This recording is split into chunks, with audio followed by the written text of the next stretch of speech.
అమ్మవారి శక్తిపీఠాలలో ఒకటైన భ్రమరాంబికాదేవి శక్తిపీఠం గురించి మనం ఇప్పుడు తెలుసుకుందాం. భారతదేశంలోని పవిత్ర క్షేత్రాలలో ఒకటి కృష్ణానది ఒడ్డున వెలసిన శ్రీశైల క్షేత్రం. ఇక్కడ శివుడు మల్లికార్జున స్వామిగాను, పార్వతీదేవి బ్రహ్మరాంబికాదేవిగాను అవతరించారు. పురాణ కథనం ప్రకారం సతీదేవి తన తండ్రి దక్ష యజ్ఞంలో ఆత్మహత్య చేసుకున్నప్పుడు శివుడు శోకంతో ఆమె శరీరాన్ని మోసుకుని సంచరిస్తాడు.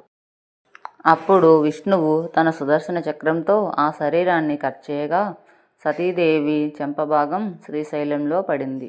అక్కడే అమ్మవారు భ్రమరాంబికాదేవిగా వెలిశారు.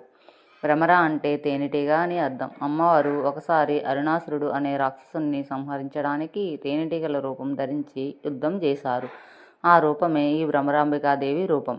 అందుకే ఈ క్షేత్రంలో తేనెటీగల గుహల శబ్దం వినిపిస్తుందని భక్తులు చెబుతారు. అమ్మవారి శక్తి ఎంతటి గాఢమైనదని తేనెటీగ రూపంలో కూడా రాక్షసులను సంహరించగలదు అని తెలుస్తుంది.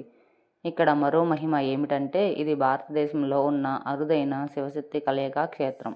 ఇక్కడ శివుడు మల్లికార్జున స్వామిగా, శక్తి భ్రమరాంబికాదేవిగా కలిసి ఉంటారు. భ్రమరాంబికాదేవిని దర్శించడం వలన స్త్రీలకు సౌభాగ్యం, పురుషులకు శాంతి, ప్రతి భక్తుడికి మోక్ష మార్గం లభిస్తుందని చెబుతారు. మహాశివరాత్రి, నవరాత్రులు, కార్తీక దీపోత్సవం ఇక్కడ జరిగే ఉత్సవాలు దర్శిస్తే జీవితం ధన్యం అవుతుంది. శ్రీశైల క్షేత్రాన్ని దక్షిణ కైలాసం అని కూడా పిలుస్తారు. భ్రమరాంబికాదేవి మల్లికార్జున స్వామి దయ ఉంటే భయమే ఉండదు, దుఃఖమే ఉండదు.